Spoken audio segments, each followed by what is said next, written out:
What's up YouTube? Selalu awkward kalau kalau mulai opening YouTube kayak gini. Tapi ya itu. eh Ini apaan lagi? Bentar, sorry ya. Iya, kalian nggak bisa lihat mungkin, tapi barusan di HP ku di atasnya ada notif gitu. Briefing kerjaan dari tadi belum kelar. Kupikir udah kelar sih, kampret emangnya orang. Gue kira gue aduh aja briefingnya kupikir udah tadi sampai jam 8, ternyata belum.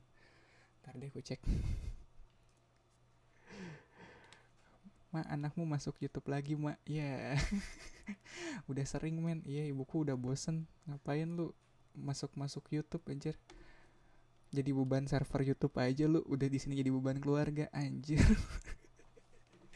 Iya, aku nggak tahu ya server YouTube se apa ya, segede apa, tapi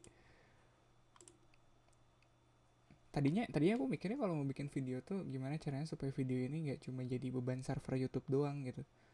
Tapi aku pikir ya nggak masalah juga sih jadi beban server, maksudnya iya, toh aku juga pakai YouTube kena iklan, toh aku juga pakai YouTube ada paket berbayarnya kan, jadi ya udah sih. Aku pakai fiturnya semaksimal mungkin aja daripada masuk tanah, ayo, iya. Yeah. Ya mending masuk YouTube ya, yoi.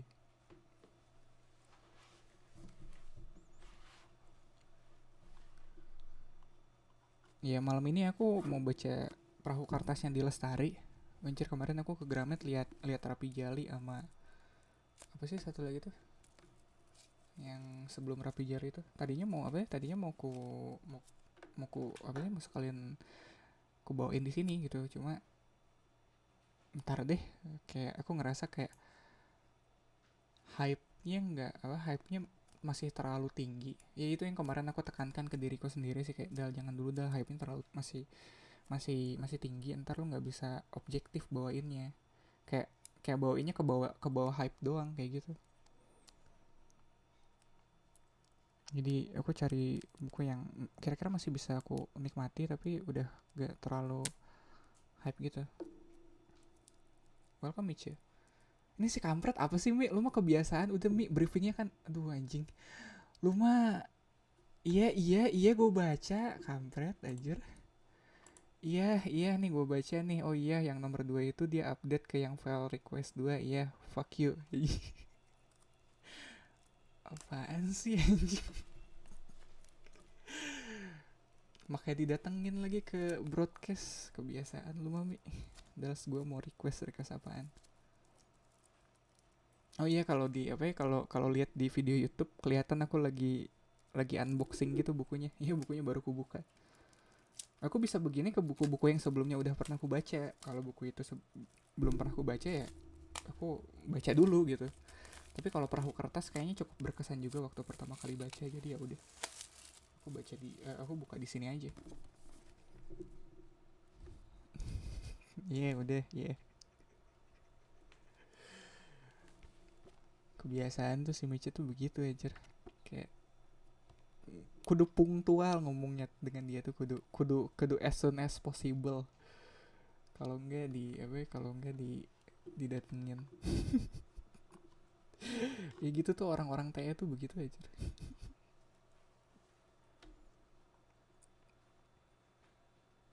Bentar, maksudnya dia dia update ke file request 2 tuh gimana? Kan jadi kepikiran kan. Yang nomor 2 dia dia ke request 2 maksudnya.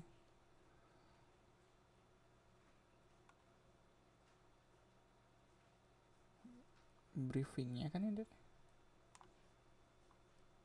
Bentar. Oh, I see.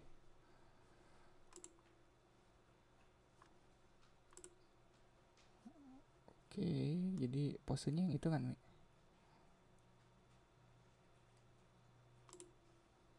Iya. Yeah.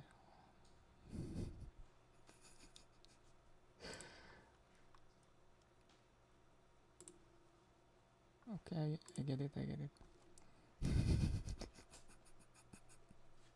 Titik nol Agustinus Wibowo. Oke, dihantui sampai ke kuburan leluhur, jangan anjir.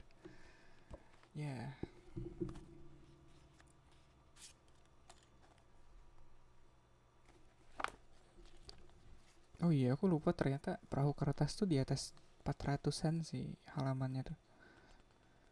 Iya, jadi kayaknya konten 2 mingguan lebih gitu kayaknya. Tapi emang the best sih di Lestari itu, nggak tahu ya, aku berasa klik aja dengan bukunya yang ini, sama Supernova juga. Anjing jangan dong. Apa, aduh aja apa, tolonglah jangan bawa anses ya, itu ancestral sekali ya, parah aja dia, sampai turunan-turunannya diminta cek WA, aduh.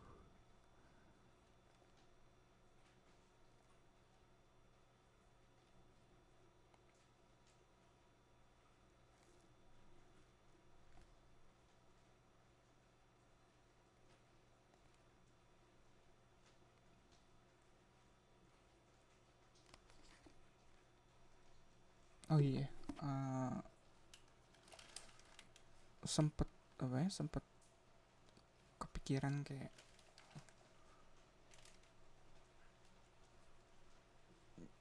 aku belum pernah lihat orang bikin konten kayak gini sebelumnya, kayak iya bener, aku nggak, belum pernah nemu.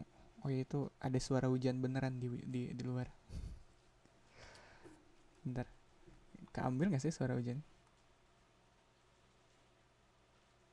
Ya adalah gemericik gemericiknya. Nah, aku belum pernah, aku belum pernah bikin konten gini. Aku belum pernah lihat orang yang bikin konten gini sebelumnya. Jadi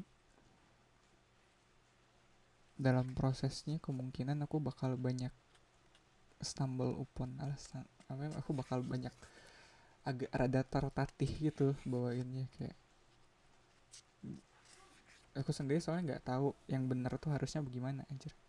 Kok gitu sih, kok dia tiap kali mukaku ditutup gitu kepalanya gitu.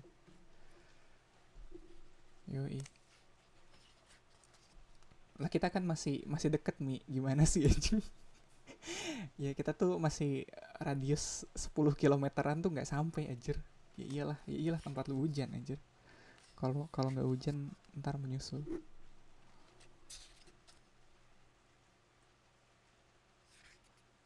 Ini gitu ya.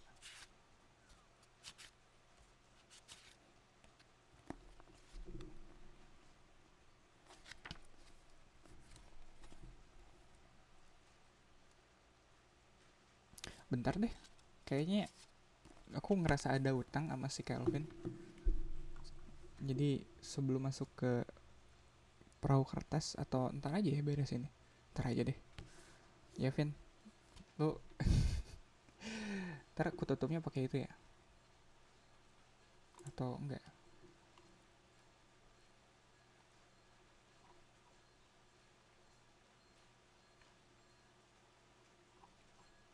Ya Jumat kemarin si apa ya, si broadcastnya nggak aku record gitu, jadi ya juga ya, harusnya aku record, nggak tahu ya. Tapi Jumat sebelumnya emang aku record, benar. Ntar aja gitu ya, soalnya nanggung Vin. Iya kemarin tuh aku mikir mau bacain cerita lu tuh soalnya cuma cuma satu gitu, jadi ya aku nggak bisa full 2 jam. Iya ini nggak bisa jadi segmen satu apa ya, kayak ya cuma cuma ini gitu, nggak. Atau aku tunggu sampai Jumat depan gitu, kalau ada yang submit lagi aku bacain lagi ya. Iya gitu kali ya. hmm. Ya mudah-mudahan ada yang submit lagi ya. Ini buat kalian yang punya cerita yang pengen dibacain di sini, bisa cek di bioku ya, bio reality yang kalau di YouTube nggak tahu ya, ntar aku cantumin deh formnya. Iya ntar aku bacain di sini deh. Iya men, kepikiran juga aja.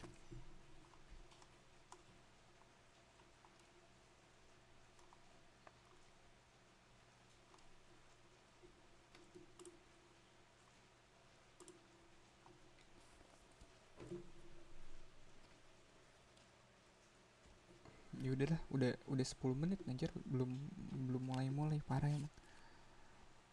Tapi ya itu kadang kemarin aku break 2 hari kan.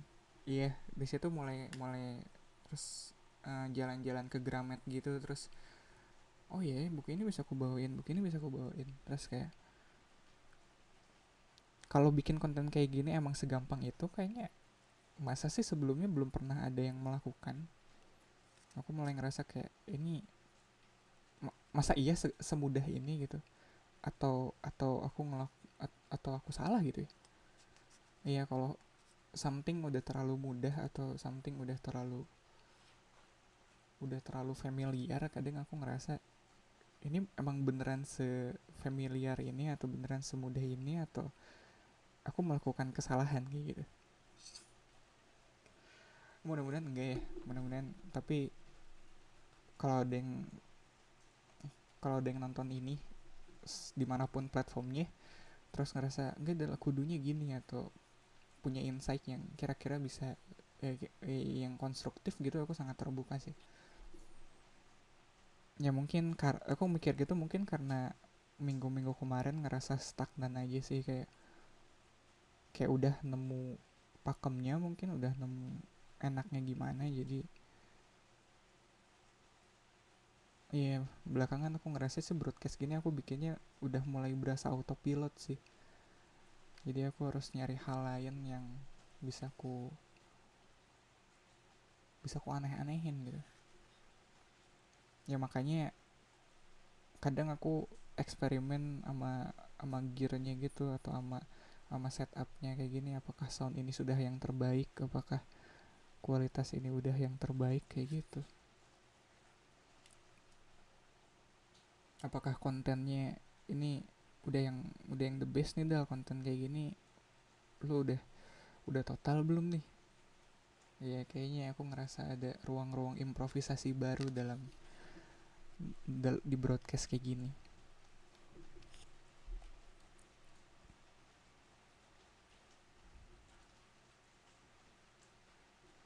Oke, apa yang bisa aku bilang soal perahu kertas? Aku bacain ini tuh apa sih blurbnya ya, yang di belakang buku tuh. Bukan sinopsis kan ya? Aduh, kadang aku ngeblank kalau ditanya anatomi buku kayak gitu. Ini apa ya? Ini apa? Terus bagian ini apa? Jadi perahu kertas. Namanya Kugi, mungil, penghayal, dan berantakan. Dari benaknya mengalir untayan dongeng indah. Kinan belum pernah bertemu manusia seaneh itu. Namanya Kinan, cerdas, artistik, dan penuh kejutan. Dari tangannya mewujud lukisan-lukisan magis. Kugi belum pernah bertemu manusia seajaib itu. Dan kini mereka berhadapan di antara hamparan misteri dan rintangan. Akankah dongeng dan lukisan itu bersatu? Akankah hati dan impian mereka bersatu?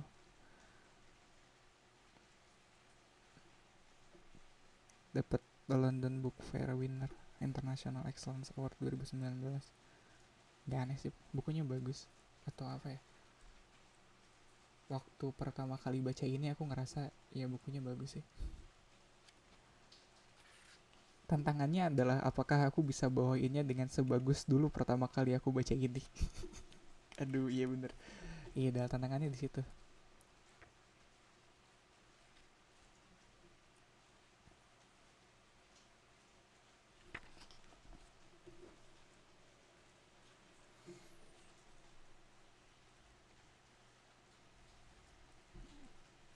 Ya tahu, aku melototin audio mixer takutnya ada sound yang bocor gitu. Ya kan, ya nggak ada sound dari desktopnya, nggak bocor kan? Iya, yeah. Dia cuma masuk ke HP kan, nggak masuk ke recording. Jadi aku agak malas ntar kalau ah BGM, oh BGM. Jadi sorry banget ya yang dengerin di YouTube ya. Aku belum memecahkan misteri itu lah, belum memecahkan masalah itu gimana caranya supaya yang dengerin di YouTube juga bisa dapat backsoundnya. Tapi aku pikir kalau kalian dengerin YouTube-nya di desktop kayak aku, bisa cari backsound sendiri sih. Ya udah, without further ado. Ternyata ini berisik juga ya kalau kalau kesentuh ya si iya si ini apa sih namanya? Ya yang tempat nemplokin mic ini kalau kepegang berisik juga ya. Oke deh. Bab satu, jalan yang berputar. Oh, bab satunya jalan yang berputar. Amsterdam, Juni 1999. Tidak ada alasan untuk meninggalkan Amsterdam pada musim panas. Inilah masa terbaik untuk bersepeda di sekitar Leidseplein dan Dam Square sambil menikmati sinar matahari yang merupakan surga tahunan bagi warga kota. Ia masih ingin duduk di pinggir pantai Bloemendaal, berbekal kanvas dan alat lukis, atau menikmati kofe apa sih gitu, gimana baca? Di salah satu cafe di Nine Strategies dari pagi hingga sore bersama buku sketsanya. Coffee Verket tuh coffee latte men. Yoi. Sambil mengosongkan baris terakhir bukunya dari rak yang bergantung di samping tempat tidur. Pertanyaan yang sama seminggu terakhir ini berulang dalam kepalanya. Umurku baru jalan 18, tapi kenapa aku merasa terlalu lelah untuk semua ini? Pintu di balik punggungnya berderit pelan. Nih, Kinan. Nih-nya tuh kayak nine gitu ya, kayak tidak. Jangan bebani kopermu dengan buku. Biar Oma yang kirim semua bukumu ke Jakarta. Kinan tersenyum tipis, urung membereskan buku-buku tadi. Hatinya terusik. Oma mengatakan itu seolah-olah ia tak akan pernah kembali ke rumah ini. Kinan tahu saat ini akan hadir tak terelakkan. Hanya keajaiban yang bisa membatalkannya kembali ke Indonesia. Bertahun-tahun, Kinan berharap dan berdoa keajaiban itu akan datang. Keajaiban tak datang-datang. Hanya sesekali telepon dari mama yang memuji sketsa-sketsa yang ia kirim. Tanpa ucapan tambahan yang menyeratkan kalau ia bisa terus tinggal di Amsterdam, menemani Oma yang berjuang agar tidak digusur ke panti jompo karena dianggap terlalu tua untuk hidup sendiri. Melukis di salah satu bangku di Vondelpark. Tumbuh besar menjadi seniman-seniman yang ia kagumi dan banyak berseliweran di kota ini. Keajaiban yang dimiliki Kinan punya tanggal kadaluarsa. Cukup 6 tahun saja. Orang tuanya bertengkar hebat seminggu sebelum akhirnya memutuskan bahwa ia, anak pertama mereka, dilepas ke negeri orang. Padahal Kinan tidak merasa di negeri orang. Bukankah di kota ini mamanya dilahirkan dan menjadi pelukis? Sampai akhirnya pergi ke Indonesia dan berhenti menjadi pelukis. Kinan tidak tahu persis apa yang terjadi. Bagaimana mungkin orang tuanya, sumber dari bakat melukis yang mengalir dalam darahnya, justru ingin memadamkan apa yang mereka wariskan. Papa khawatir Amsterdam akan menghidupkan seorang seniman dalam diri anaknya. Kenapa papa takut? Kinan dulu bertanya. Karena otakmu terlalu pintar untuk cuma jadi pelukis, jawab ayahnya. Kinan pun bertanya-tanya. Haruskah dia mulai menyabotase nilai-nilainya sendiri di sekolah agar papanya keliru? Tapi untungnya, sebelum itu terjadi, papa dan mama sepakat. Dia diizinkan bersekolah di Amsterdam untuk 6 tahun. Hanya 6 tahun. 2000 lebih hari berlalu dan Kinan merasa 6 tahun sesingkat kedipan mata. Mungkin ini saja yang sebaiknya kamu bawa, Van. Van itu panggilan untuk anak laki-laki. Ku cari di bawah aja. Oma menyerahkan 2 buah buku bertuliskan 2500 latihan soal UMPTN. Supaya Jis bisa belajar di pesawat. Ja, Oma. Ja, oh iya. Oh, oke. Kinan menyambut 2 buku tebal itu dan berencana untuk meninggalkannya di kolong tempat tidur begitu Oma keluar kamar nanti. Oma tunggu kamu di meja makan ya. Perempuan tua itu berdiri, membereskan blus motif paisley-nya yang berkerut, mengencangkan jepit yang mencabit rambutnya yang sudah putih tapi masih lebat. Oma tersenyum. Keriput tidak menyusutkan kecantikan dari wajahnya. Bentar. Kenapa dia loading? Wait.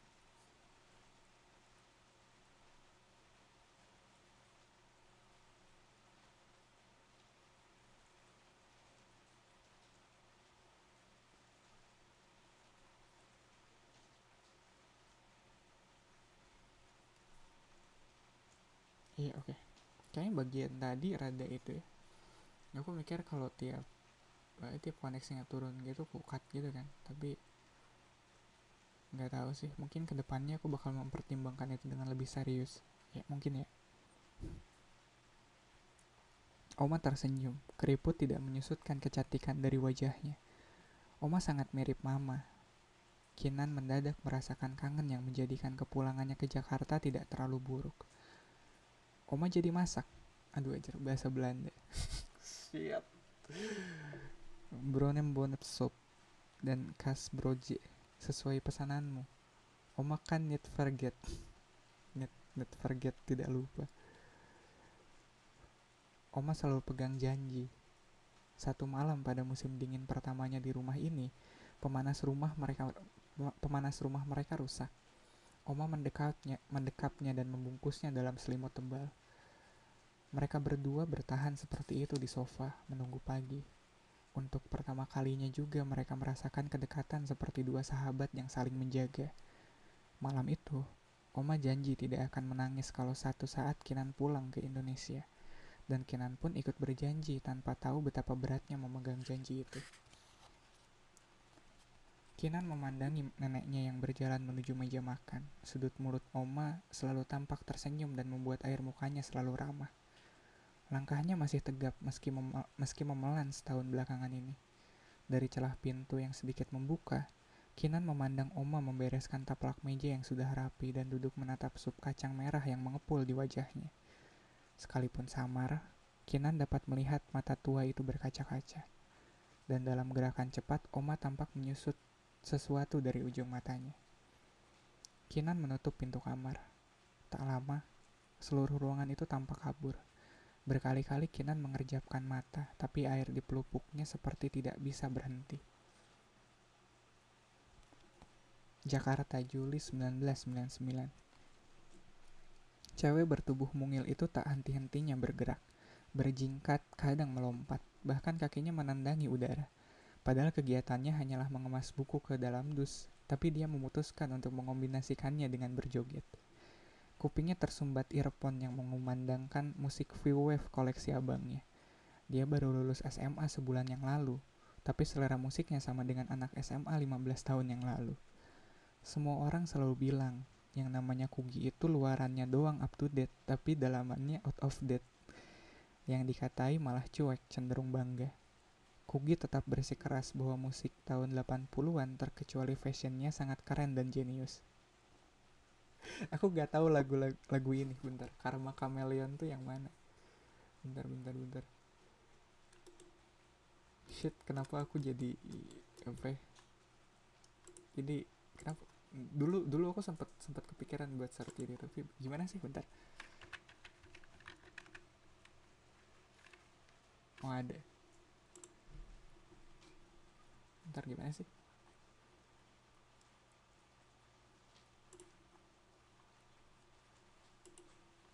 Lah ada iklan.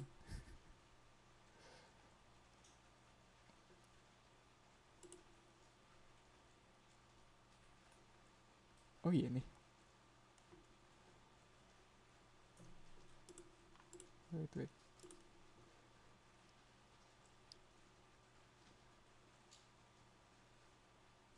Ah iya deh.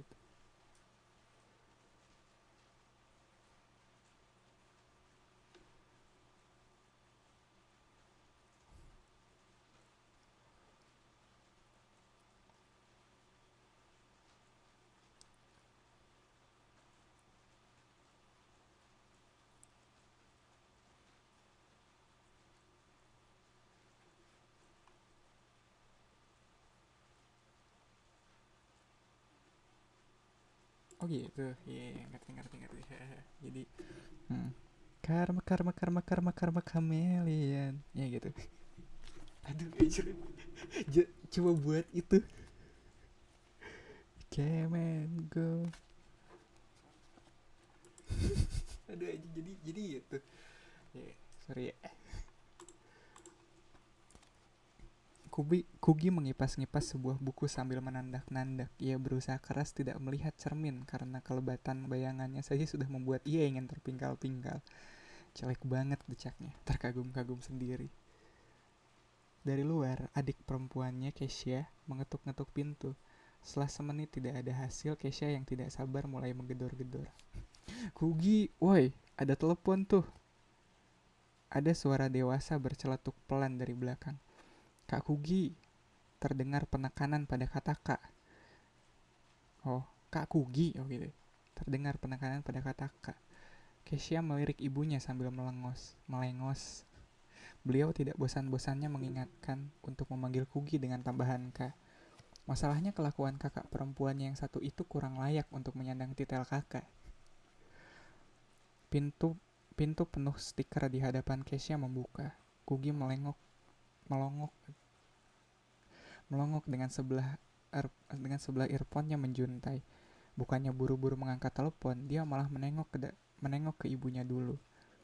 Ma, gimana kalau aku ganti nama jadi Karma? Kan tetap dari K. Jadi nggak menyalahi aturan rumah ini. Kesha ikut menengok ke ibunya dengan tatapan putus asa. Tuh kan mah, dia aneh banget kan. Ibunya hanya mengangkat bahu sambil terus membaca. Punya anak 5 aja, manggilnya suka ketukar-tukar. Apalagi ada yang mau ganti nama. Males ah. Nanti aja kalau mama udah tua, udah pikun. Jadi gak ngaruh. Mau Karma kek, mau Karno, terserah. Kesha dibuat melongo. Dia mulai menyadari dari mana keanehan Kugi itu berasal.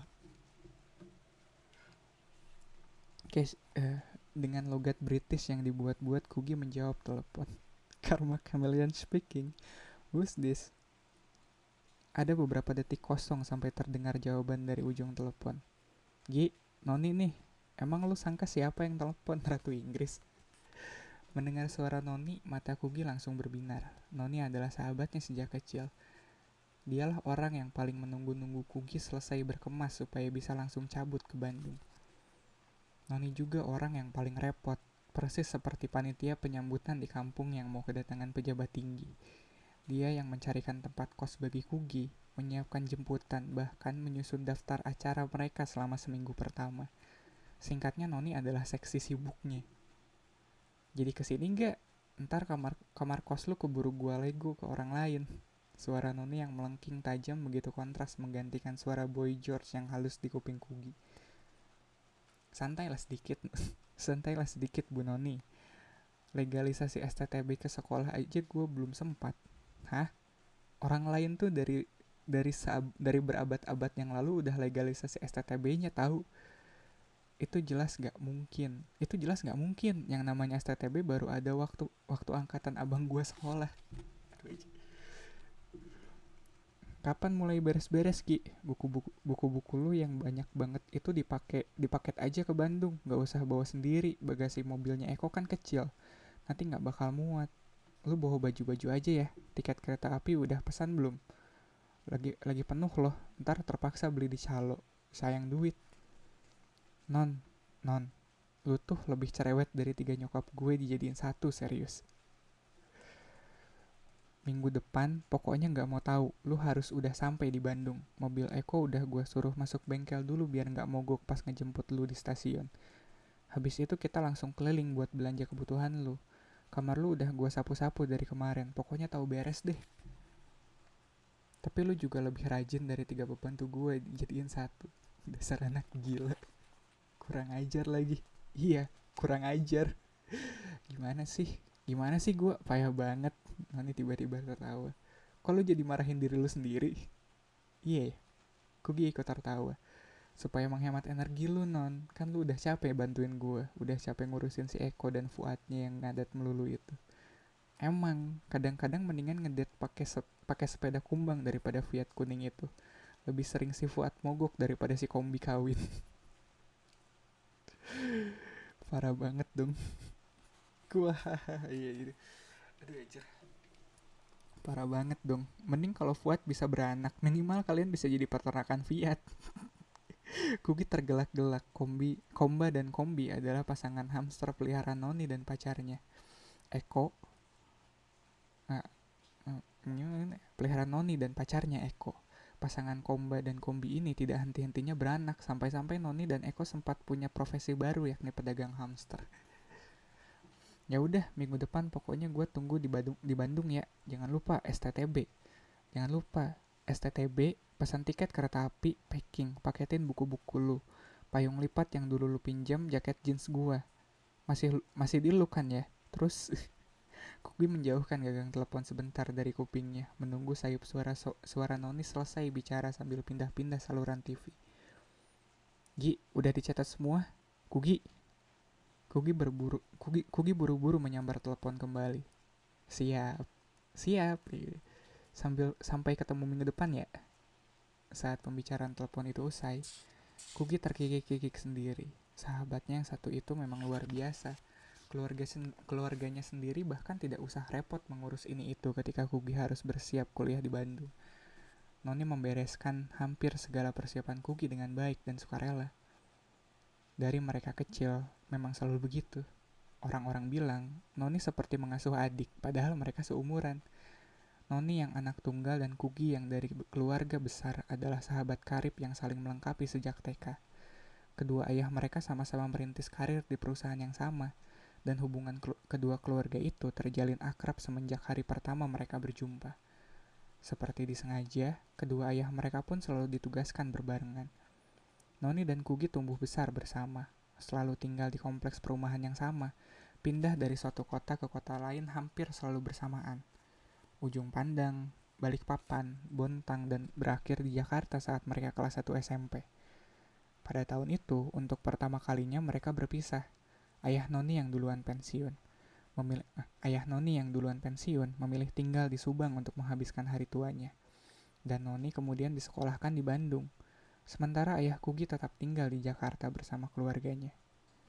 Meski Noni selalu tampak lebih dewasa dan teratur ketimbang Kugi yang serampangan, sesungguhnya Kugi memiliki keteguhan yang tidak dimiliki Noni.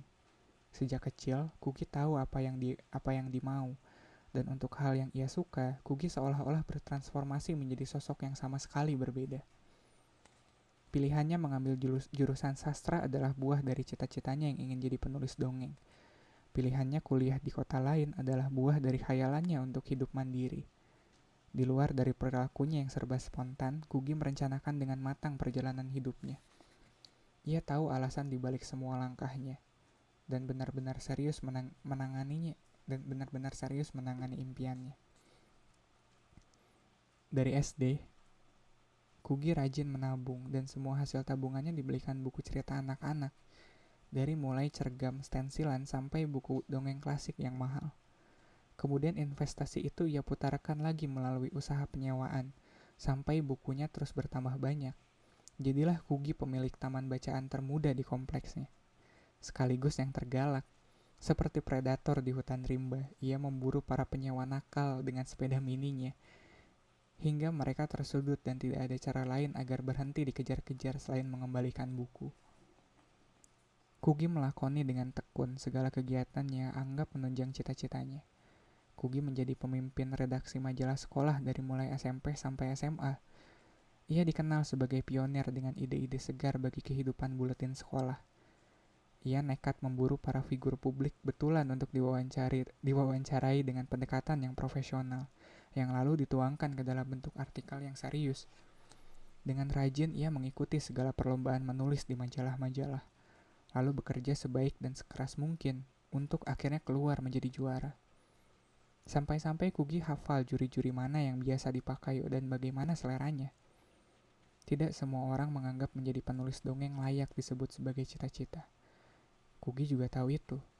Semakin ia beranjak besar, Kugi sadar bahwa sebuah cita-cita yang dianggap layak sama dengan profesi yang pasti menghasilkan uang. Penulis dongeng bukan salah satunya. Untuk itu, sepanjang hidupnya Kugi berupaya membuktikan bahwa ia bisa mandiri dari buku dan menulis. Dalam kamarnya yang bergabung dengan taman bacaan di loteng rumah, Kugi menyusun balok demi balok mimpi. Kugi menyusun balok demi balok mimpinya. Suatu hari, ia bukan hanya seorang kolektor buku dongeng.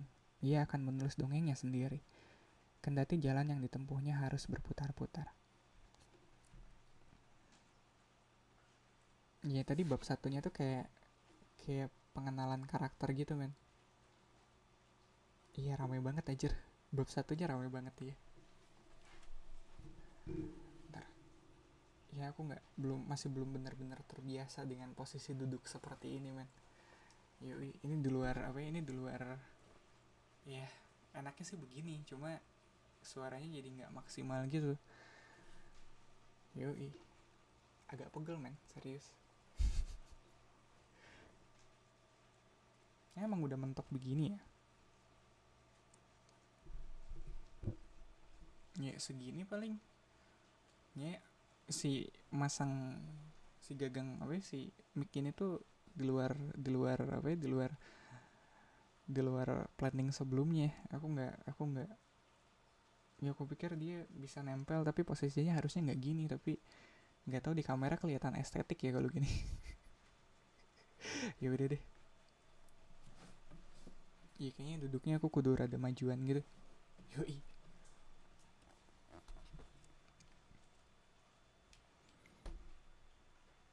Oke serius itu tadi pengenalan pengenalan karakternya enak banget ya, kayak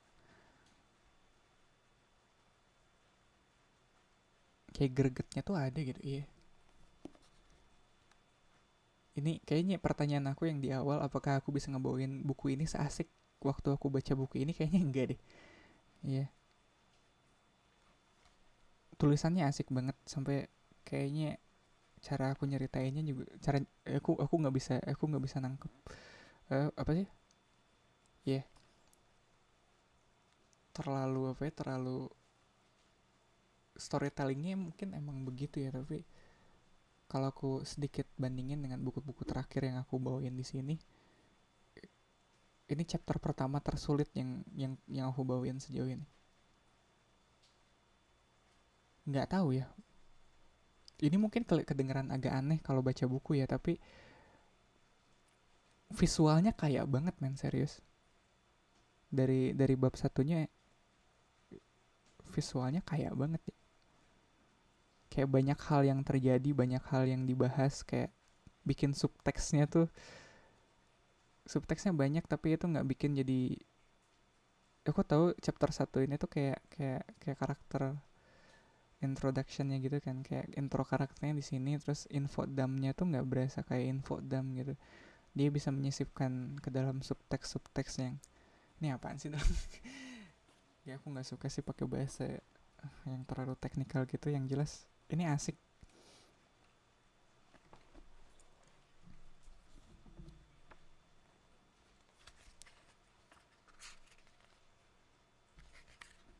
Iya man, padahal cuma 10 halaman man, tapi banyak banget yang diceritakan dalam 10 halaman itu.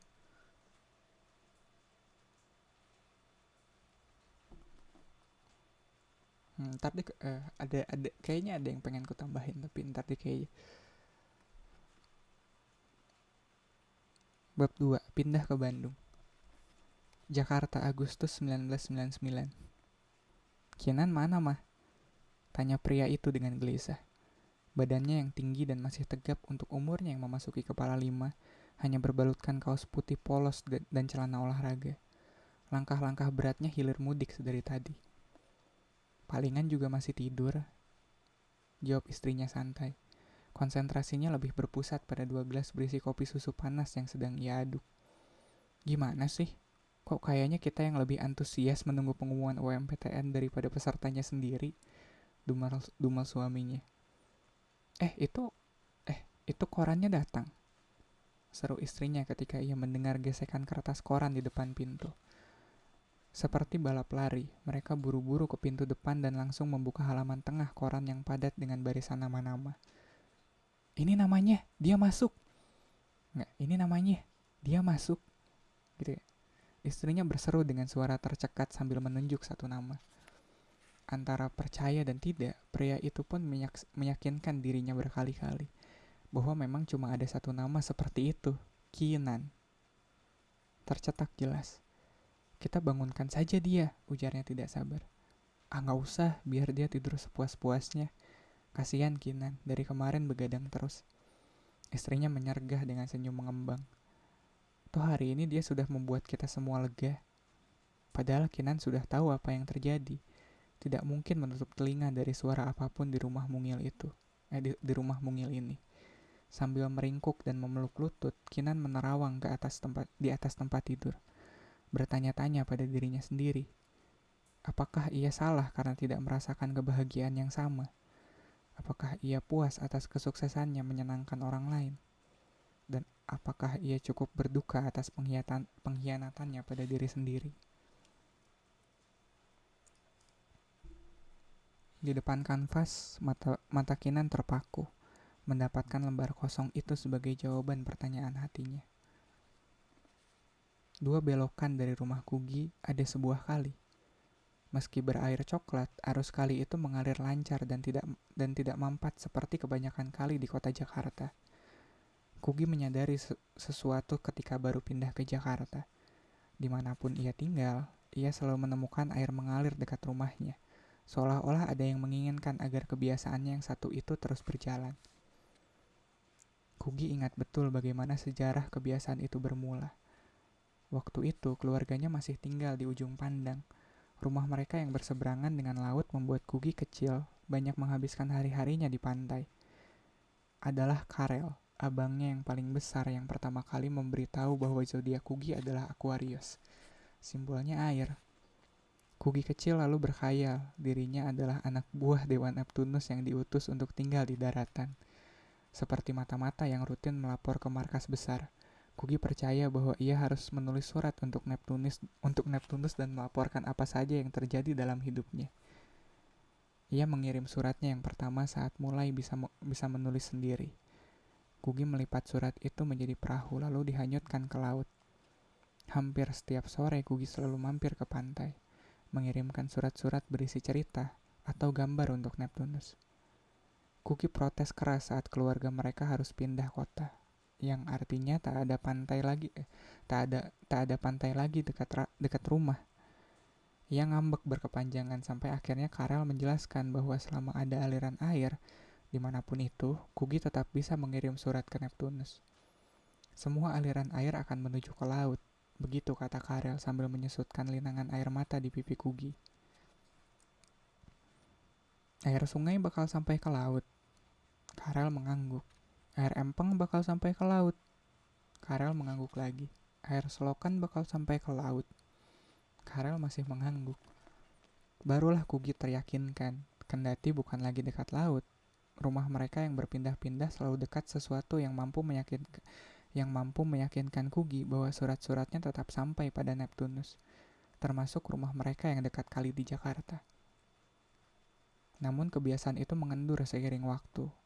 Kugi yang beranjak besar pun sadar bahwa besar kemungkinan Dewa Neptunus itu tidak ada, bahwa surat-suratnya sampai ke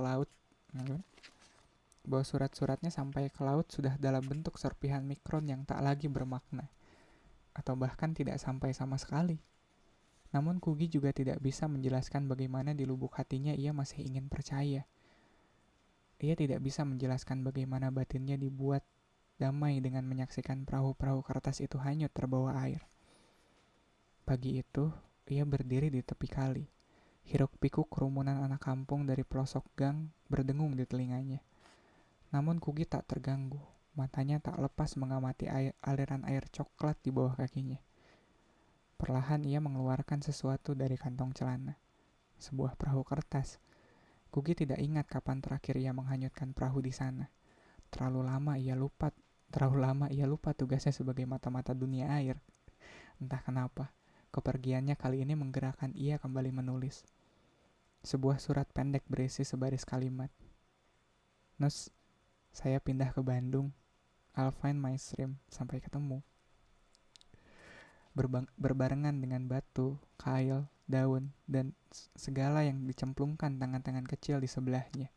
Sebuah perahu kertas melaju tak terganggu.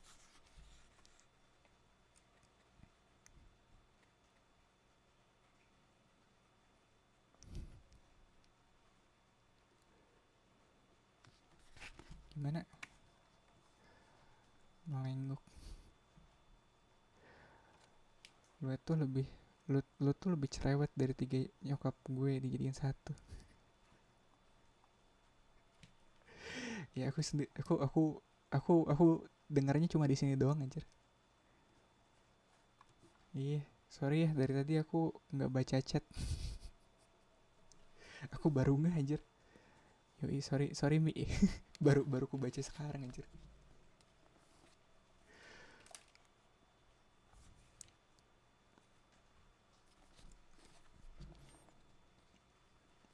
Seorang anak SMP berambut ikal tampak berlari dan bergegas memasuki pagar rumahnya yang terbuat dari kayu bercat putih. Garis-garis mukanya yang tegas dan runcing dikombinasikan dengan kulit putih tapi gosong kemerahan akibat terpaan sinar matahari membuatnya persis seperti turis peselancar di pinggir pantai Kuta. Rumah asri yang terletak di daerah hijau di Jakarta Timur itu tampak lengang. Anak laki-laki itu melihat sekeliling dengan khawatir. Napasnya baru melega ketika mobil orang tuanya ternyata masih terparkir di dalam garasi. Langkahnya pun meringan saat ia membuka pintu. "Mah, Kinan belum berangkat kan?" tanyanya seketika, memastikan. Ibunya tersenyum dan menggeleng. "Belum, tapi kamu harus mandi dulu, baru bisa ikut antar abangmu ke stasiun." Kinan melangkah keluar dari kamarnya.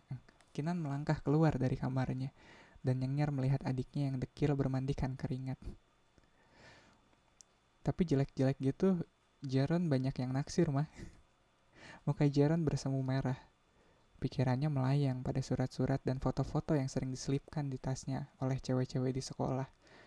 Dan ia menebak-nebak mana yang kira-kira ditemukan oleh abangnya. "Untung kamu tidak di sini, Nan. Mama sudah kayak resepsionis pribadi ngangkatin telepon buat dia," celetuk ibunya lagi. Diam-diam ia mengamati kedua anak laki-lakinya yang terpaut jarak umur 6 tahun dan menyadari betapa berbeda keduanya. Jaron yang ekstrovert, atletis, diplomatis, senang bergaul dan organisasi adalah cetak biru ayahnya. Sementara Kinan yang introvert, halus, tidak menyukai keramaian dan lebih senang menyendiri untuk melukis adalah cetak biru dirinya. Namun Kinan dan Jaron saling menjaga dan mengagumi seperti magnet yang lekat erat. Bagi Jaron, Kinan adalah idolanya nomor 1. Dan Kinan menyayangi Jaron lebih dari apapun. Jaron seperti orang patah hati ketika Kinan harus pergi ke Amsterdam. Dan kini ia harus melepas abangnya lagi untuk bersekolah di Bandung. "Ma, aku bolos sehari deh. Aku juga mau ke Bandung ketemu Mas Eko," rengek Jaron. Permohonannya sudah ditolak mentah oleh ayahnya, dan kini ia mencoba celah lain, yakni lewat ibunya. Sayang, ibunya tetap menggeleng. "Gak bisa, Ron. Kamu harus sekolah."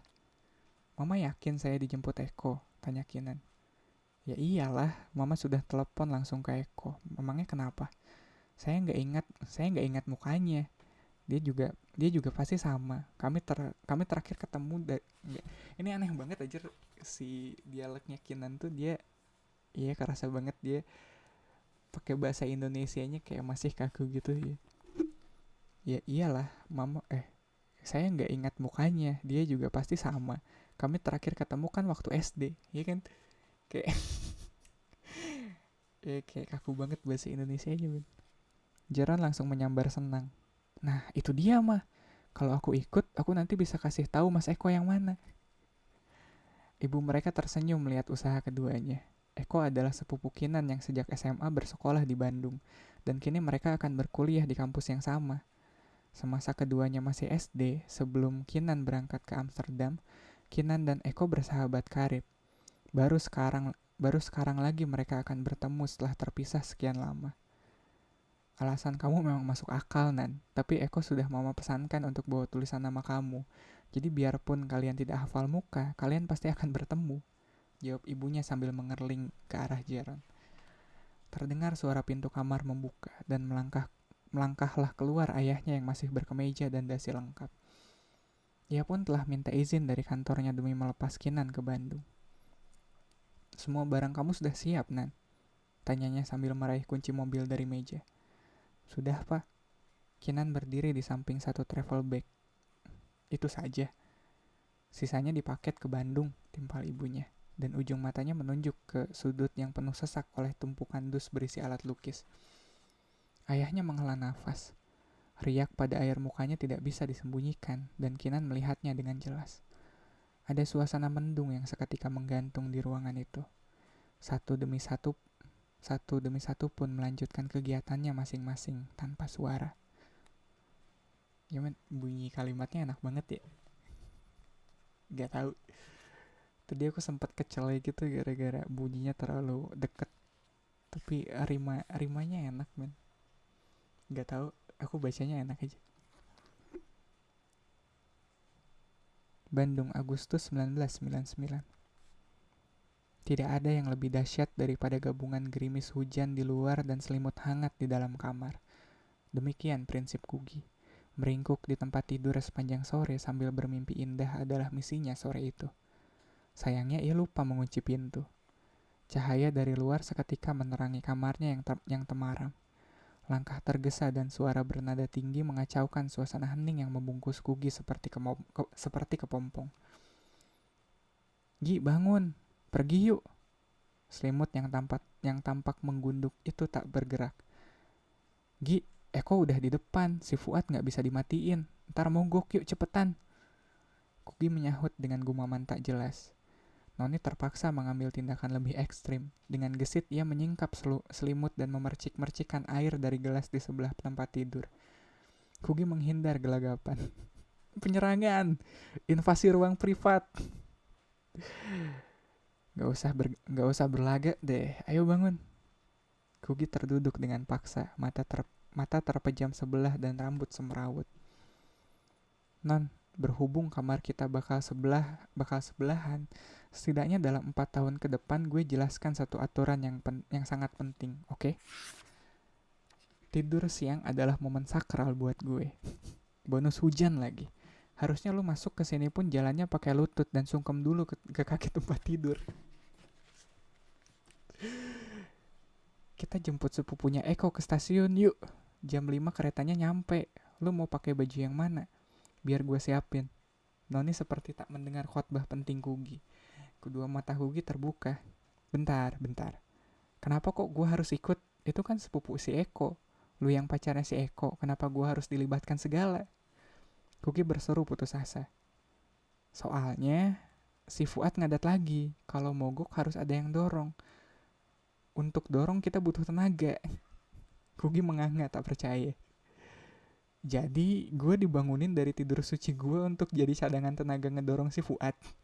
Ya iyalah, buat apa lagi? Gak sopan, bener-bener gak sopan.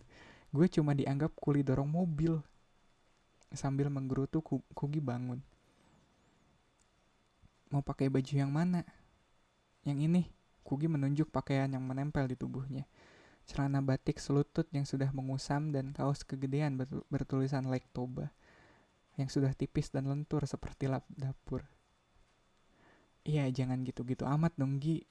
Lu ngambek ya? Oh enggak, gue cuma berdandan sesuai kasta gue aja, kulit dorong mobil. Ayo cabut. Saut Kugi seraya menyambar jaket jeans di gantungan. Noni memandang temannya dengan khawatir. Rambut sebahu Kugi sebagian naik ke atas seperti disasak setengah jadi. Bajunya mendekati compang-camping, celana jaket jeans kegombrongan milik Karel yang digondol Kugi detik-detik terakhir sebelum dia berangkat ke Bandung itu pun tentu tidak membantu. Belum lagi jam tangan plastik kura-kura ninja yang nyaris tak pernah lepas dari pergelangan tangannya. Lalu sandal khusus kamar mandi dari bahan plastik berwarna pink elektrik seolah menyempurnakan keajaiban penampilan Kugi sore itu. Namun Kugi berjalan mantap keluar menantang dunia. Disambut Eko yang kontan meringkuk-ringkuk tertawa melihat pemandangan nyantrik itu. Gi, lu kayak gembel baru gila, keren. Teriak Eko sembari merogoh-rogoh ransel mencari kamera. Siap, 1, 2, pose. Dengan cepat Kugi langsung membengkungkan kedua lengannya seperti atlet binaraga. Sip, gue cetak 5R, nanti gue pajang di mading kampus. Eko tersenyum puas. 10R lah, kok standar majalah dong.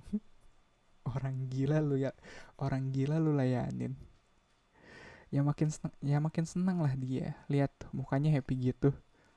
Noni menunjuk Kugi yang sedang mematut-matut diri di spion mobil Eko. Mulai menyadari betapa aneh dandanannya dan mulai tertawa-tawa bahagia tanda menikmati. Melihat itu Eko juga mulai khawatir. Lu tahu betapa gue menghargai setiap liter bensin kan, Gi? Dan gue nggak bisa matiin mesin mobil karena takut mogok. Tapi gue akan merelakan 5 menit buat lu untuk ganti baju kalau lu mau, kata Eko penuh penekanan. Dia sebetulnya sudah bisa menduga pilihan Kugi. Daripada bensin 5 menit itu lu habiskan buat tunggu gue ganti baju, mendingan lu konversi jadi duit terus beliin gue minum. Jadi kuli gampang haus. Yuk. Jawaban tegas Kugi menuntaskan kontroversi sore itu. Dan meluncurlah Fiat 124 es kuning itu memecah air di atas jalanan kota Bandung yang basah.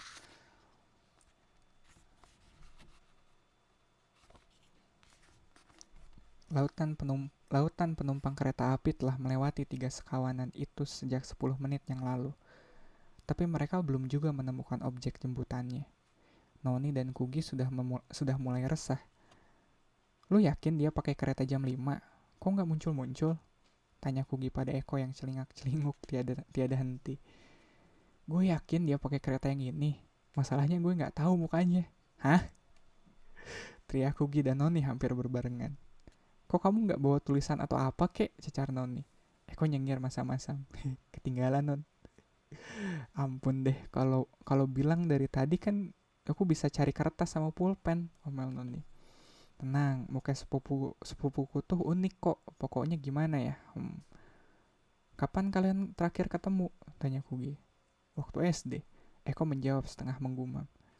Kugi dan Noni langsung berpandang-pandangan. Noni memutuskan untuk lanjut mengomel, sementara Kugi bergegas ke arah muka stasiun. Dari jauh, Kugi membalikan badan. Kok, siapa nama sepupu lu? Kinan. Bersamaan dengan itu muncul serombongan orang yang menghalangi pandangan keduanya. Kugi berharap ia tak salah mendengar. Kinan. Ulangnya sendirian sambil terus berjalan. Tak jauh dari sana, seseorang merasa namanya dipanggil. Kinan merasa sumbernya adalah perempuan yang sedang bergerak ke arahnya. Kinan mengamati dengan seksama. Ia yakin belum pernah berkenalan dengan cewek satu itu seumur hidupnya. Tepatnya ia belum pernah menemukan orang dengan penampilan seaneh itu. Ragu, Kinan mendekati, menjajarkan langkahnya dengan kaki kecil yang melangkah besar-besar dan terburu-buru. Permisi. Kugi berhenti, tertegun menatap orang yang tahu-tahu muncul di sampingnya dan kini mengadang persis di hadapannya. Kinan mengamati sekali lagi. Perempuan mungil setinggi dagunya. Kelihatan seperti anak SMP. Gaya berbusana tidak ada juntrungannya. Rambut seperti orang baru kesetrum. Kedua mata membelalak seperti mengancam. Mendadak Kinan menyesal telah memanggilnya. Ada apa ya? Tanya Kugi dengan suara dibesar-besarkan, berusaha sangar. Setengah mati Kinan menahan senyum gelinya yang spontan ingin membersit. Ternyata ia berhadapan dengan anak kucing yang berusaha jadi singa. Gak apa-apa. Saya salah mengenali orang. Saya pikir tadinya kamu. Maaf ya. Kinan mulai bingung menjelaskan dan akhirnya hanya tersenyum lebar lalu ambil langkah 1000. Namun dalam hati ia tahu, ia tidak akan pernah melupakan wajah itu. Kugi pun hanya mengangguk kecil, lalu berjalan lagi ke arah bilik informasi yang menjadi tujuannya. Napasnya baru lepas setelah ia yakin orang itu sudah hilang jauh di balik punggungnya. Sejujurnya ia tidak keberatan salah dikenali. Laki-laki tadi adalah makhluk tertampan yang pernah ia temui sejak tokoh Terius dalam komik Candy Candy.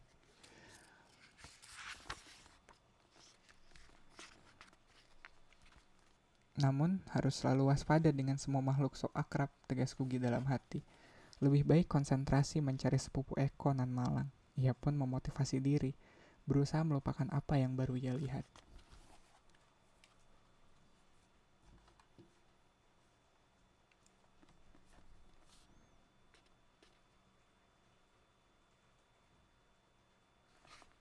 Ya itu tadi bab 2-nya sampai situ. Gak tahu kerasa banget sih strukturnya. Ya tapi lucu gitu maksudnya. Kadangnya kalau baca kayak komik atau novel yang terlalu terstruktur kayak gitu, aku kadang rada gimana gitu kayak. Tapi ini tetap lucu, tetap tetap seru buat diikutin.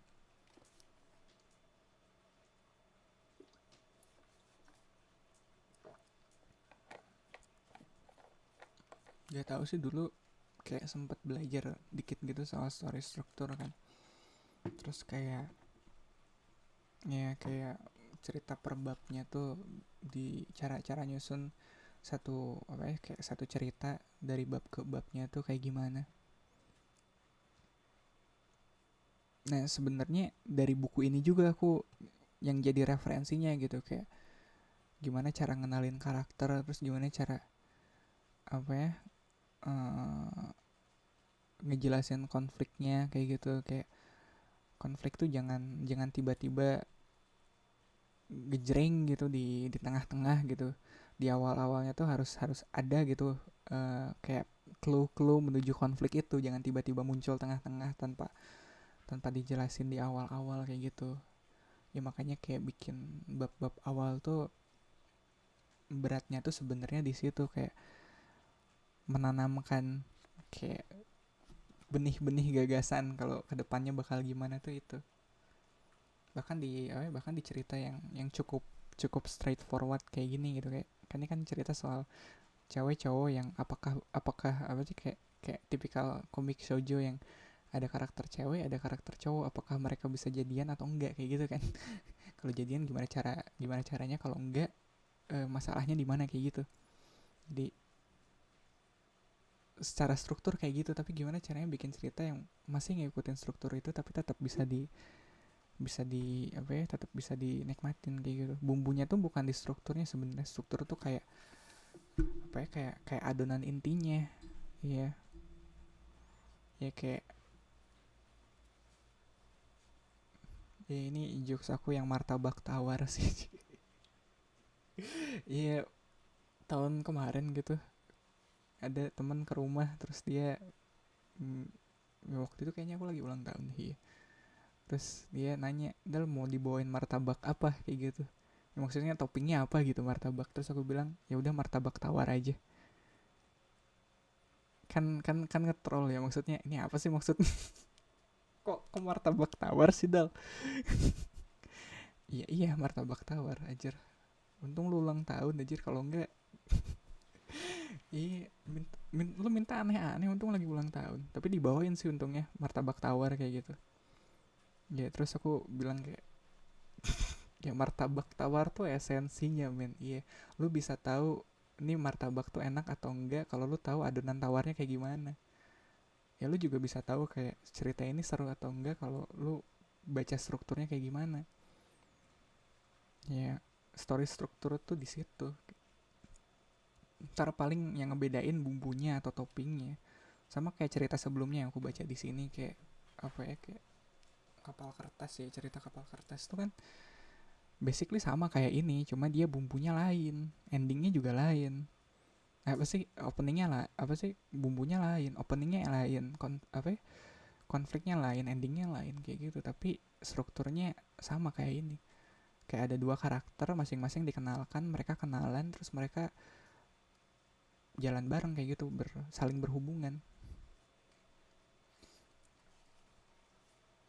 Aku bilang gitu soalnya minggu kemarin aku baca cerita yang sama sebenarnya, sama-sama teen lead, ini juga kehitungnya teen lead sih.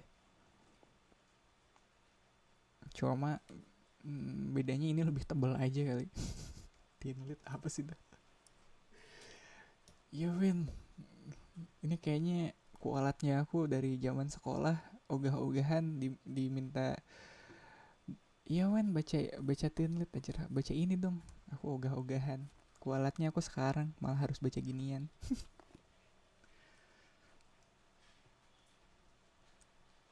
Gak bener-bener harus sih, ini tetap opsional. Aku sebenarnya gak harus juga, cuma jadinya ya begitu. Welcome Ryuma. Ya mak kemarin kemana mak aja, kemarin aku ke Gramet sendirian aja, jadi aduh sad boy dong. Yo iya aja, kemarin ke Gramet aku naik turun nyariin kado Natal gitu. Iya, aku mikirnya kayak aduh anjir, ntar buat si Ika aku ngasih apa ya Natal ini. naik turun men. Iya, begonya aku malah berhenti di itu, di sign dilarang parkir kan ada tuh di Gramet, welcome Adachi. Ya aku tahu lu meet up, makanya aku nggak kabarin. Ya aku mau kabarin tapi ya udahlah, si Ryoma juga meet up.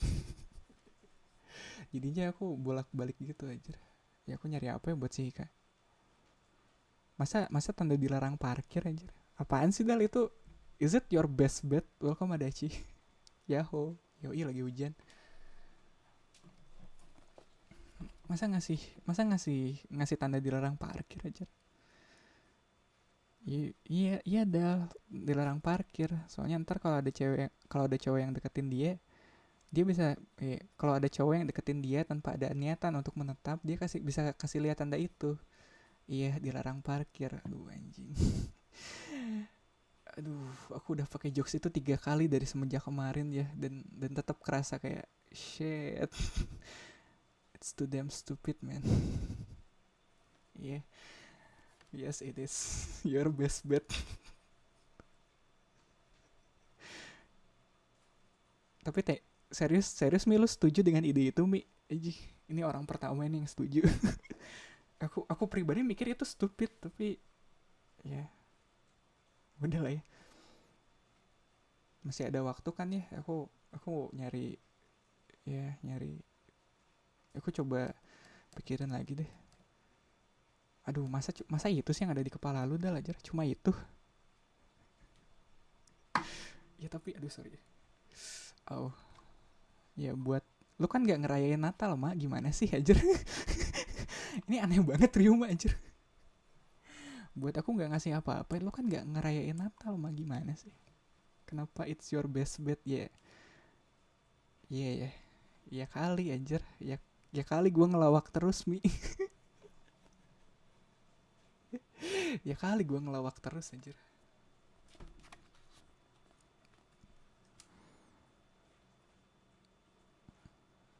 Dulu mah kemarin waktu di depan stand itu aku ngerasa itu emang my best bet, serius. Aku ngerasa anjir ini jenius banget deh. Pas mau bawa itu ke kasir, kan di kasir rada lama nunggu kan. Bentar, enggak deh, jangan. It's too damn stupid aja. Iya, jadinya aku beli yang lain sih. Aku beli sketchbook by the way. Iya, aku kayaknya kemarin mikir aku balik lagi gambar gitu ya. Beli sketchbook, beli penghapus, soalnya penghapus sering hilang. Sama beli bukunya Buya Hamka sama Mbah Tejo. Random memang. Tapi nggak tahu ya, ntar ke Sika aku ngasih apaan ya.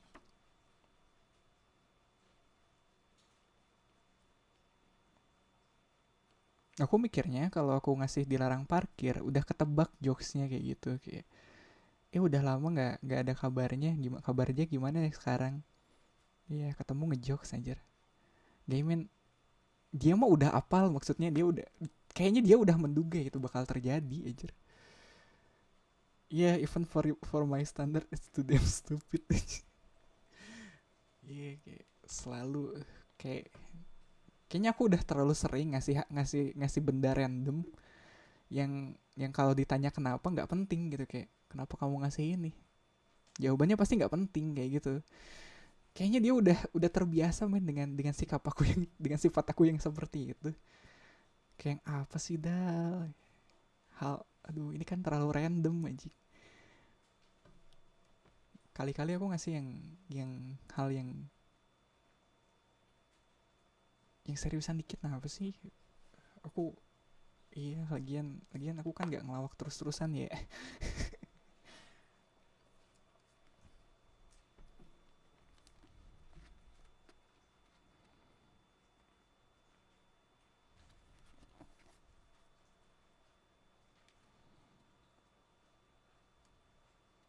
Iya, kayak terakhir tuh aku ngasih ngasih apa ya, ngasih ngasih buku Sang Alchemy Paulo Coelho, out of nowhere, out of the blue. Kayak aku tahu dia nggak ngikutin Paulo Coelho juga.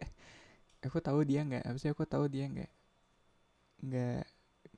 nggak terlalu baca buku juga, tapi aku kasih gitu.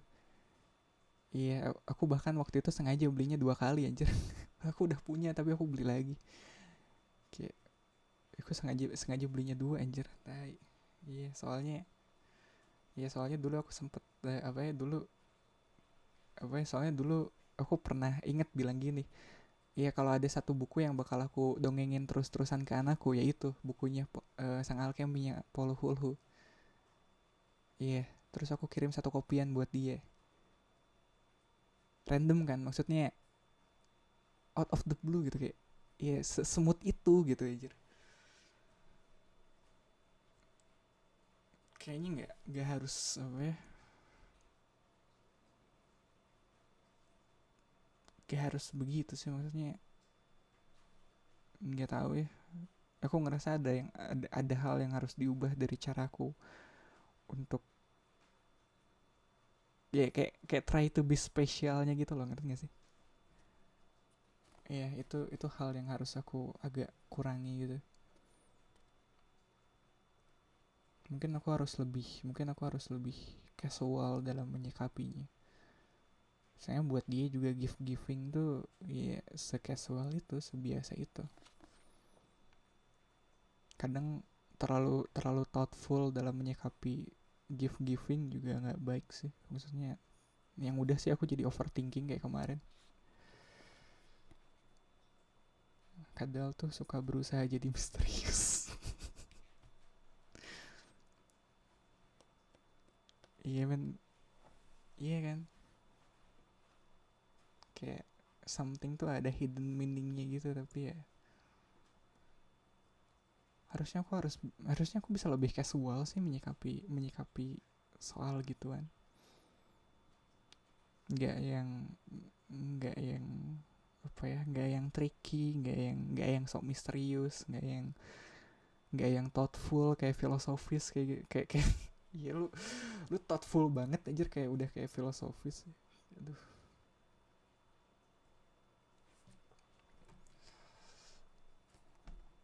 Iya deh, nyari nyari kado yang lebih casual aja, masih ada waktu kan ya. Yoi.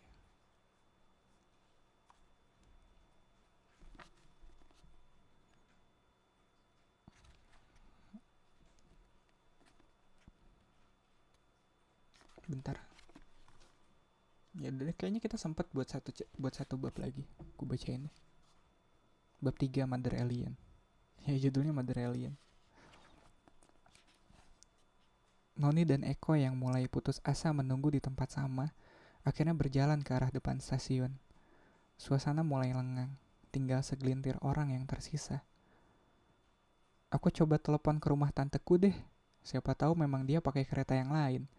Pinjam HP ya non, pulsa cekak nih.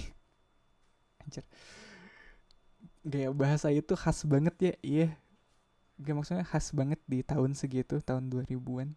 1990 pulsa cekak tuh, terus pinjam HP pulsa cekak tuh emang gaya bahasa tahun itu. Sambil memberengut, Noni menyerahkan ponselnya. Namun tangannya tergantung di udara karena tiba-tiba terdengar suara yang sangat ia kenal bergaung lewat speaker seantero stasiun. Panggilan untuk Kinan, penumpang KA Parahyangan dari Jakarta. Sekali lagi, saudara Kinan, sepupu dari Eko Kurniawan, ditunggu oleh saudara Eko yang ciri-cirinya sebagai berikut. Rambut cepak berjambul tintin, tinggi 175 cm, kulit coklat sedang, mata besar, bulu mata lentik, pakai kaos limbiskit, ditemani oleh dua cewek cakep. Noni dan Eko melongo, keduanya menoleh ke belakang. Melihat Kugi di bilik informasi sedang menguasai mikrofon. Tak lama seorang petugas datang tergopoh-gopoh untuk mengendalikan situasi. Seorang anak kurang ajar rupanya telah menjajah daerah kekuasaannya saat ia pergi sebentar ke kamar mandi barusan. Tak hanya Noni dan Eko yang ikut menoleh, seorang pemuda yang berdiri tak jauh dari mereka pun ikut melongok. Dan kini orang itu yakin bahwa perempuan aneh yang kini tengah diusir petugas itu memang orang sama yang memanggil namanya tadi. Sambil tertawa riang, Kugi menghampiri Noni dan Eko. Salah sendiri posnya ditinggal. Dari arah lain, tampak satu sosok mendekati mereka bertiga. Baru saja Kinan mau mengucap permisi untuk yang kedua kalinya, matanya tertumbuk pada wajah yang kali ini rasanya ia sungguhan kenal. Eko, panggilnya setengah meragu. Kinan, Eko membalas sama ragunya. Keduanya tercenung memandangi satu sama lain. Dalam koridor memori masing-masing, ingatan mereka berkejaran menuju ke 9 tahun lalu. Dalam ingatan Kinan, Eko adalah anak berbadan besar cenderung tambun, periang, bermata cantik seperti anak perempuan dengan bulu mata lebat dan lentik. Dalam ingatan Eko, Kinan adalah anak bule berambut kecoklatan, kurus dengan tungkai-tungkai panjang, bersorot mata teduh dan selalu tersenyum ramah, tapi jarang bicara. Dan sekarang Kinan menjulang tinggi dan tegap. Rambutnya yang diikat tak lagi coklat melainkan hitam pekat. Tampak terjurai sedikit melewati pundak. Hanya sorot matanya lah yang tak berubah, yang sejak kecil membuat Kinan tampak lebih dewasa dari umurnya. Kinan pun tak akan mengenali sepupunya jika saja tidak menemukan kedua mata bundar yang dinaungi bulu-bulu lentik yang sejak dulu menjadi ciri khas Eko, yang membuatnya dulu dipanggil si cowok cantik. Sekarang sepupunya sudah tidak bulat lagi seperti bola, malah lebih mirip pelatih fitness. Jarak 9 tahun itu seketika melumer ketika keduanya berdekapan sambil tertawa bersama, menyadari bahwa sejak tadi mereka ternyata berdiri bersisian. Bener juga kata Tante Lena, lu udah makin kayak seniman sekarang, seru Eko sambil menepuk bahu Kinan. Kenalin Nan, ini cewek gua, Noni, dan ini sahabatnya Noni. Hanya Kugi yang tampak menyimpan kepanikan saat berkenalan dengan Kinan. Wajahnya bersemburat merah saat ia mengulurkan tangan. Hai Kugi. Kinan tersenyum lebar menyambut tangan mungil dengan muka yang kini merunduk malu itu. Betulan seperti anak kucing. Hai, akhirnya kenalan juga. Memangnya kalian udah ketemu? Komentar Eko melihat pemandangan ganjil itu. Kugi yang tahu-tahu melempem seperti kerupuk disiram air, sementara ekspresi Kinan seperti orang yang menangkap basah sesuatu. Belum, keduanya menjawab kompak.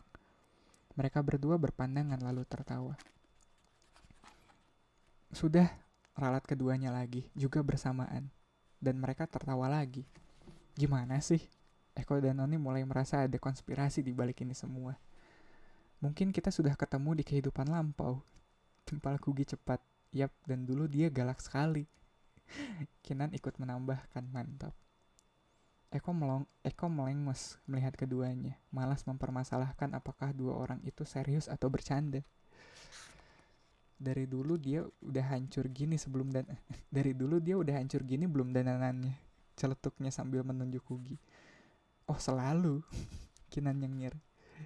Kugi ikut mengekeh bangga, percaya dirinya sudah kembali.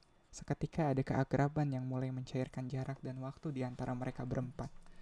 Seolah mereka telah berkenalan jauh lebih lama dan bukannya barusan. Tak lama kemudian, hujan kembali mengguyur kota Bandung. Sebuah Fiat warna kuning terang tampak berusaha keras keluar dari parkiran stasiun. Noni di belakang kemudi, sementara ketiga temannya mendorong di belakang. Tubuh mungil Kugi diapit oleh kedua laki-laki besar di kiri kanan.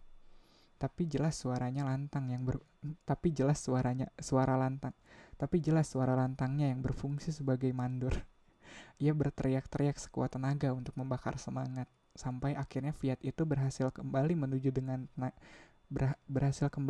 dengan tenaga mesin, bukan manusia. Dering telepon meraung-raung di koridor kos-kosan itu sejak tadi, bersahutan dengan derap kaki yang berlari dan teriakan berulang-ulang. Gak usah diangkat, itu buat saya. Kugi menyambar kop telepon dan terengah menyapa. Halo, hai sayang, hai Jos. Kamu baru jogging, tumben rajin. Bukan, baru dorong mobil. Hah? Hujan-hujanan lagi, gede banget. Hah, kok bisa? Biasa, Fuad lagi penyakitan, sementara Eko harus jemput sepupunya ke stasiun, yang dari Belanda itu loh. Terus mereka butuh aku untuk dorong mobil kalau mogok. Dasar si Fuad, beneran mogok dia. Gila ya si Eko, gak ada orang lain apa? Masa kamu yang mereka andalkan? Di stasiun kan banyak kuli, bayar kek buat dorong mobil, modal dikit. Nanti kalau kamu flu gara-gara kehujanan, memangnya si Eko atau si Fuad bisa gantiin kamu kuliah? Just, gak apa-apa kok. Yang dorong beneran kan Eko sama sepupunya. Aku cuma nyumbang spirit sama acting ngedorong doang. Tapi tetap hujan-hujanan kan? Iya sih. Nah itu dia. Dan banjiran kalimat berikutnya terus mengalir tanpa jeda. Kugi menunggu sambil memanyunkan mulut dan memeras ujung-ujung kaosnya yang basah. Ia memang tak akan pernah bisa menang jika beradu mulut dengan Joshua, pacarnya sejak 2 tahun terakhir. Kendati begitu, Joshua pun seringkali mati kutu jika berhadapan dengan Kugi. Buktinya dia harus merelakan namanya yang indah dirusak menjadi Ojos. Dan hanya Kugi satu-satunya di dunia yang berani melakukan itu. Bagi Kugi, ungkapan opposite attract adalah yang paling sempurna untuk menggambarkan dinamikanya dengan Ojos. Tak ada satupun temannya yang percaya bahwa keduanya bisa jadian. Begitu juga dengan teman-teman Ojos, keduanya bertolak belakang hampir dalam segala hal. Ojos yang necis dan jago basket adalah pujaan banyak cewek di sekolah karena kegantengannya, mobilnya yang keren, dan sikapnya yang memang sesuai primbon Prince Charming.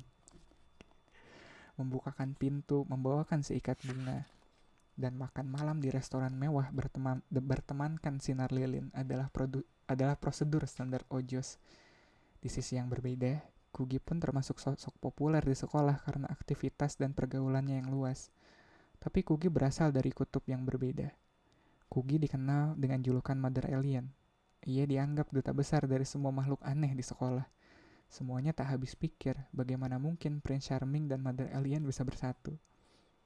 Tidak juga Ojos atau Kugi tahu jawabannya. Mungkin karena Kugi begitu berbeda dengan semua cewek yang pernah dipacarinya. Ojos begitu terkesima melihat bagaimana Kugi begitu santai dan berani menjadi dirinya sendiri. Sementara cewek-cewek lain sibuk mencari muka hanya supaya Ojos mau mengajak mereka makan atau nonton bareng sekali saja. Kugi sendiri tak pernah menganggap Ojos serius mendekatinya karena menyadari betul perbedaan mencolok di antara mereka berdua. Kugi tak sadar, sikapnya justru membuat Ojos semakin penasaran. Kugi tak akan pernah lupa hari mereka jadian. Pada sore itu, hujan pun turun sama lebatnya. Dan Ojos keburu menerima tantangan Kugi untuk bertandang ke rumahnya pakai kendaraan umum. Datanglah Ojos di depan pintu. Basah kuyup karena gengsi bawa payung.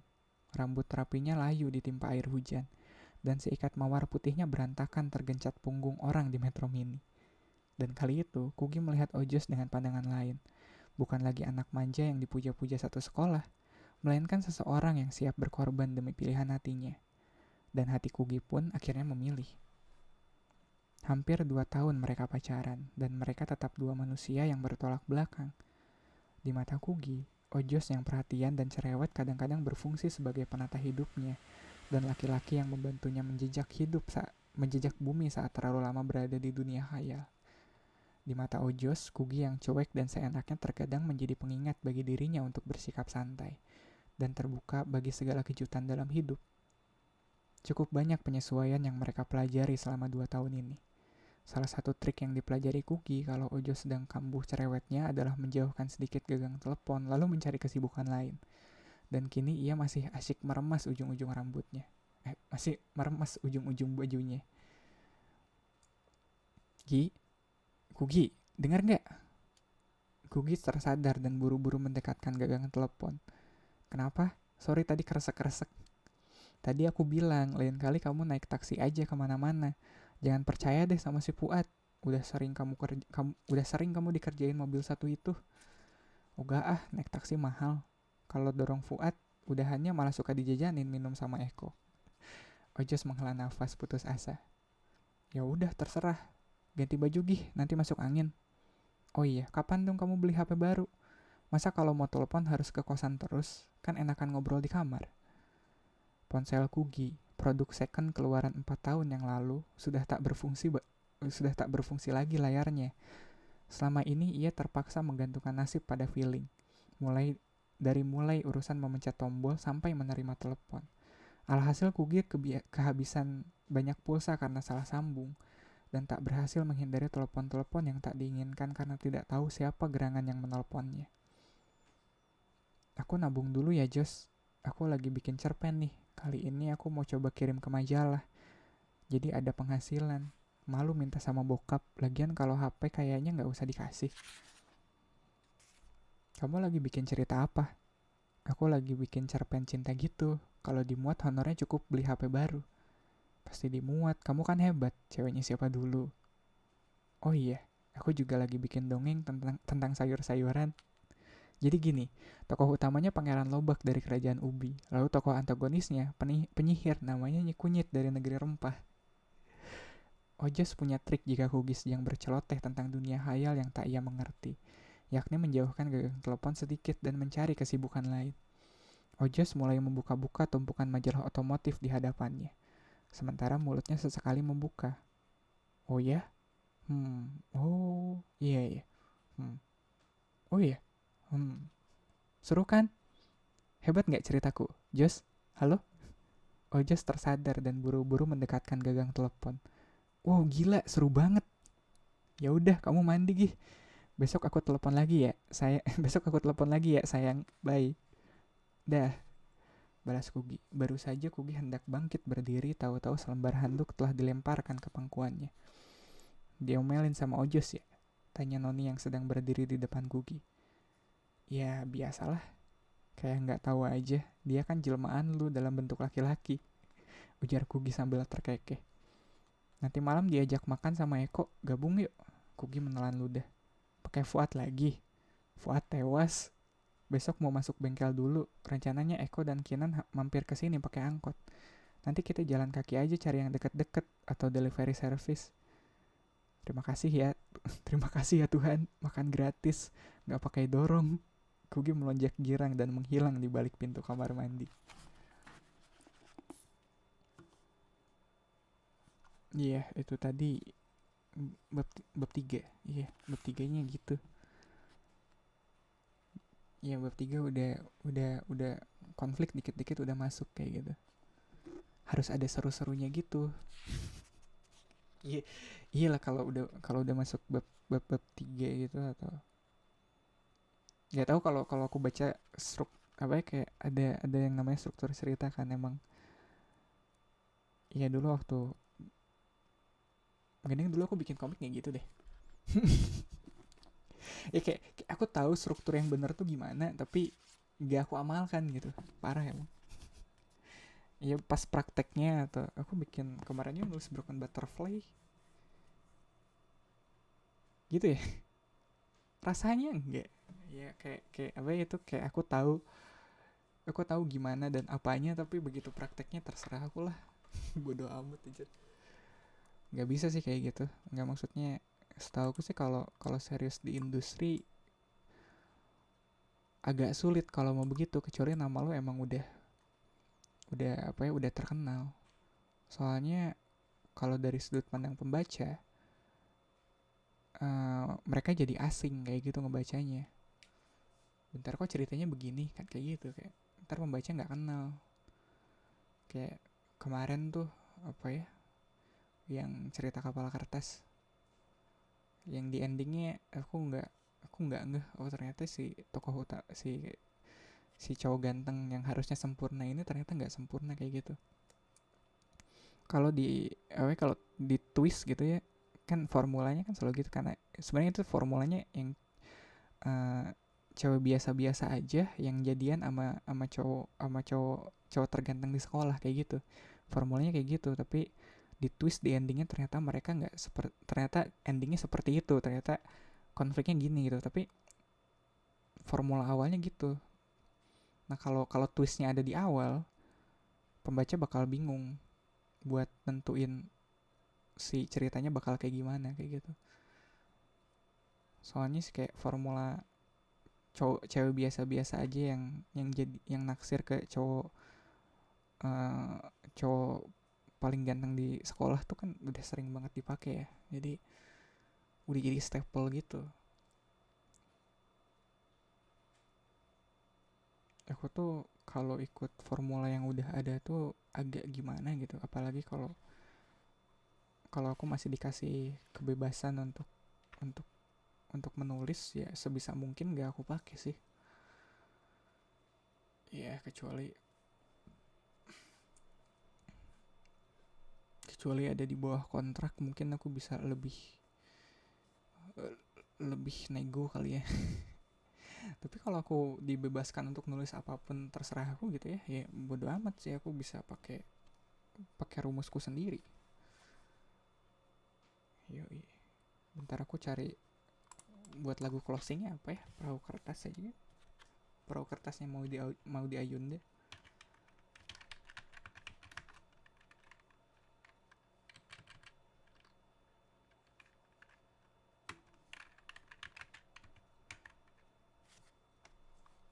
Aduh, tapi kalian nggak bisa nonton video klipnya gitu. Iya, yeah, nggak apa-apa dong. Tuh kan, dan ada iklan gitu YouTube. Iya, besok aku akalin deh gimana caranya. Tapi ini enak sih. Nggak, maksudnya ini kedengeran buat aku mah kedengerannya enak.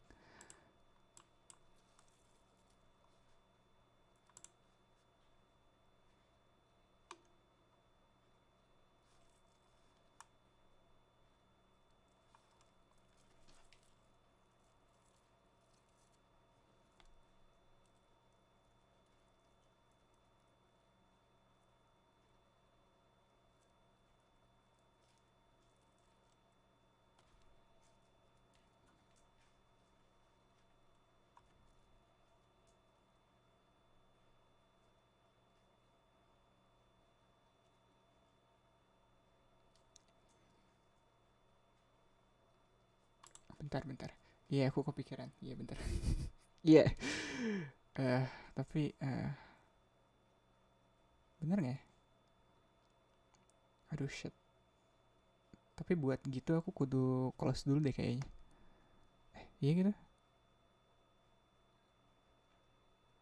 Enggak perlu. Iya bener. Aduh udah lah. Kok lu tolol sih?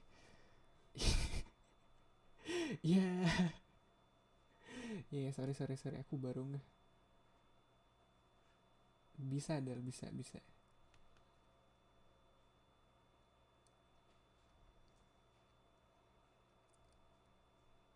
Ada caranya.